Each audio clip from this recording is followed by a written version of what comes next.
Memories filling up my mind and I can't seem to push him back. These times ingrained my mind and I just can't let it go.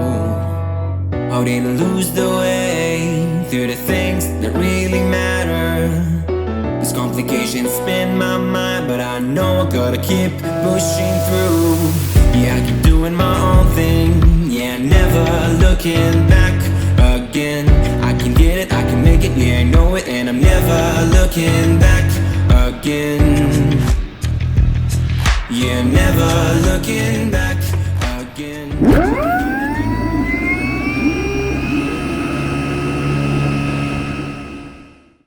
Hey guys, welcome back.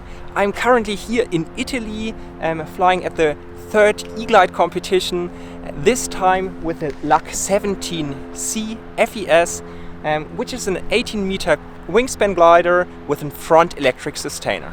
Perhaps you have already seen some LAK17b. The C is a kind of modification with a higher undercarriage and with a bigger battery pack. Later on it should be able to self-launch even with this front electric sustainer. But then it's not a sustainer anymore, so that's quite fun.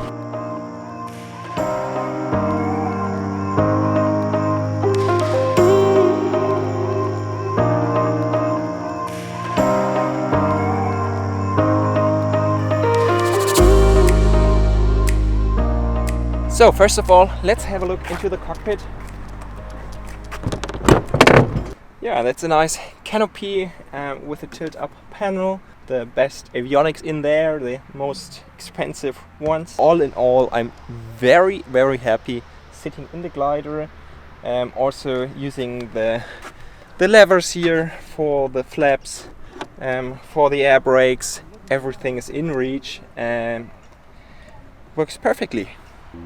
Let's continue with the outside of the glider. As I've already mentioned, the wingspan is 18 meters. It is a flat glider. Rigging the glider is also good, perhaps not as good as a Compartment or Schleicher glider, but if you have done it 2 or 3 times, then it's also very easy. Here below you can see this wing wheel. It's quite big and perhaps it also produces some drag, but especially for the daily use it's very good to have a small wheel here, so that you can perhaps even self-launch on a tarmac runway without a wingman. Then these are the winglets. Let me know in the comments what do you think about the shape of these winglets. Yeah, personally I think they're a little bit too small and a little bit too straight up. In the air the glider flies quite good. I didn't expect to fly a glider which is so good performing, also in straight flight with a glide ratio and everything. It's great. So then over here we have the battery compartment. Perhaps you have already seen my review of the LS8E Neo or the HPH Shark. They all have had the front electric sustainer in there, so that's nothing completely new here. This opening is quite small. It's smaller than the LS8. It also takes some time and practice to properly install them and to quickly install them. One of these packs weighs about 18 kilograms or so, 36 kilograms in total, 2 packs, 4.2 kilowatt hours if I remember correctly. Then let's continue with the tail. Here it looks quite similar to the ASG29 tail plane. Also here the connection. Also I think the aerodynamics are really optimized here. It's sealed everywhere.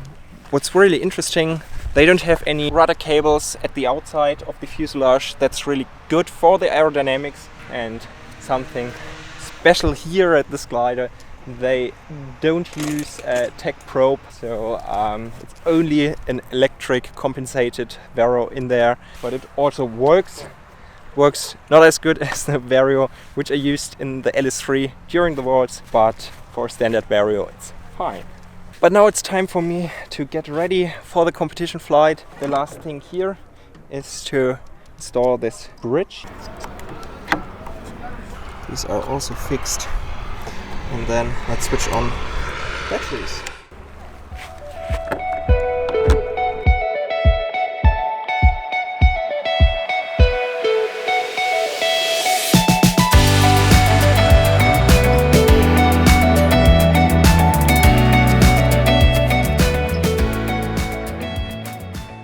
Let's continue with the start procedure. Here usually you take the 0 flaps position at the beginning so that you have a little bit more aero instability. Then later on you use your +3 or so. Open! Close! Okay, let's go!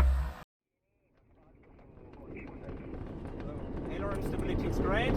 Now I will get to flap position 3 or so. I'm already flying at 100, 110 kph, not too fast. Ahead of us we have a lake to land, an emergency, can't make a turnaround. No, I only can try to use the FES, and in a few meters I could do a turnaround.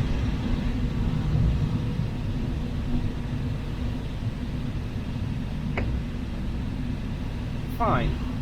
Now I'm safe and could land back on the airfield. To reduce the drag, I will now try to retract the gear. And now it happened again. I opened the water valves. And now we are here next to airspace. We're climbing with 5 meters per second in a thermal and aerotol. Wow, that's amazing.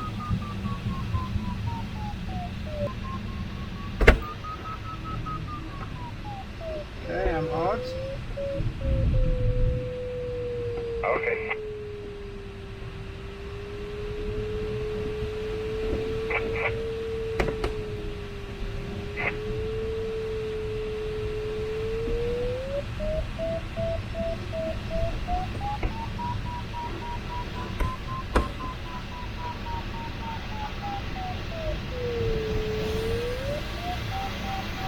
Say hi. Hello.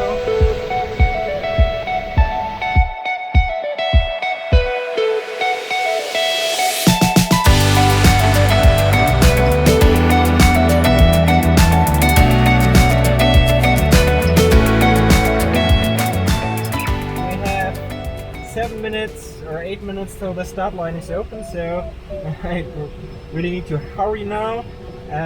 Yeah. Currently I'm here waiting in a thermal with -0 point something, and yeah, it's just about staying up here. Which position should you use to thermal here with the flaps? Usually I use some of the between +3 or landing position. I think this is the sweet spot. It depends a little bit on the thermals, if they are good, if they are not so good. Yeah.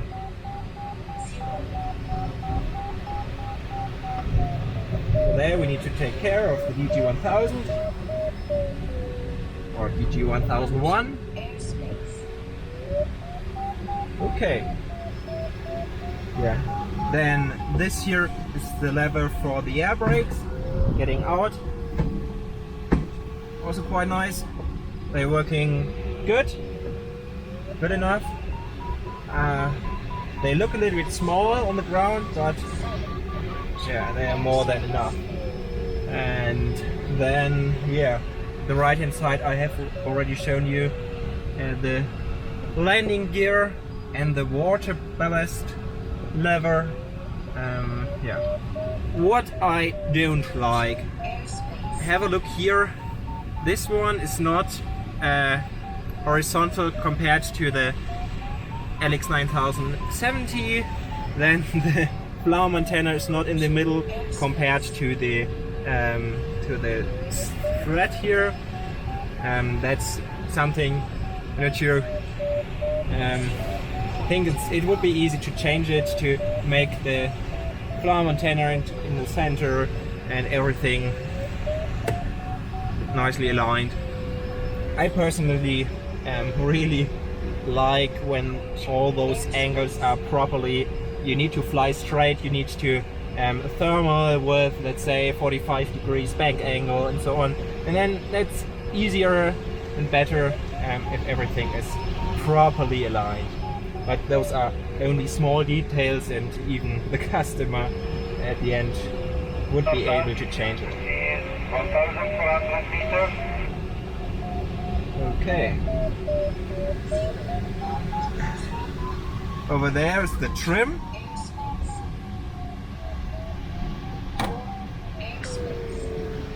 Works also properly, and sitting in here is good. I'm sitting comfortable in there. Always these airspace warnings here. Hate them.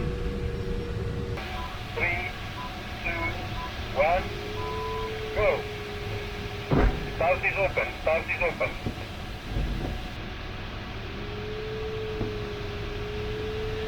Let's get to the more interesting questions.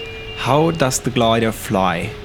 I was really impressed by the glider performance at the first competition day, my first day when I flew this glider. I was really able to keep up with the other 18-meter machines there, also with the 23. Didn't felt like I'm the one who is lacking of any performance there in the glide ratio. Then when it comes to the thermals, there it's really important, or it's good if a glider gives you some kind of feedback where to find the thermal, if it's more to the left hand side, more to the right hand side, and so on. And there I think the AST29 is not the best example, but comparing it with the LAK, it is really a lot better compared to an LS3 without water ballast and so on. There the LS3 is a lot better. When it comes to circling in the thermals, there I think the LAK was not as good as, let's say, the 23, and the climb rate was a little bit weaker. I was not completely sure which flap setting I should use, and felt like glider needs a little bit more speed than I would say would be perfect. So about 115 kph was a good speed to climb well. Perhaps there my center of gravity was not perfect. I had no time on the ground, or didn't take the time to properly weigh the glider and so on. I was within the legal limitations, but perhaps a little bit more water in the fin would have been better.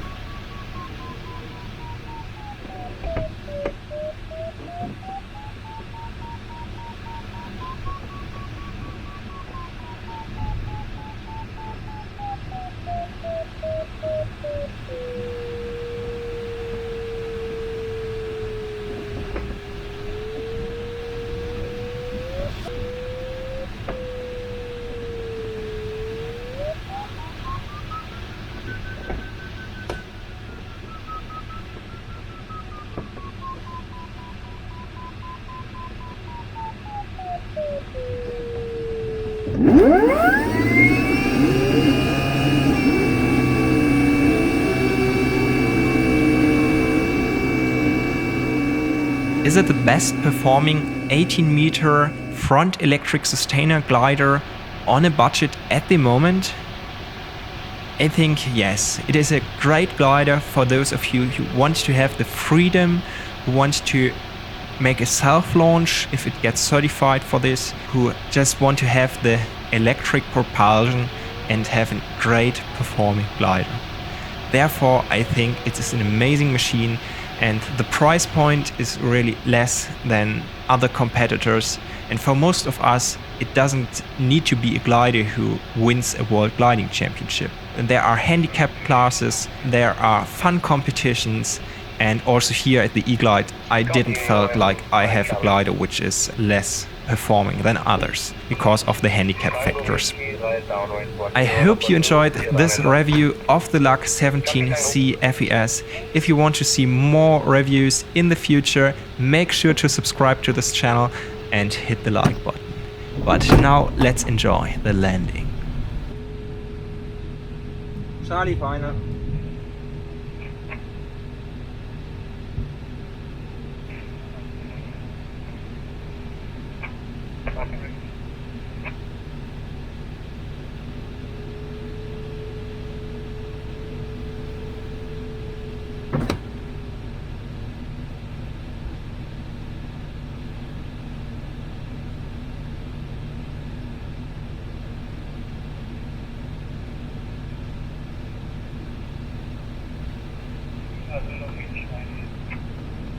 Copy,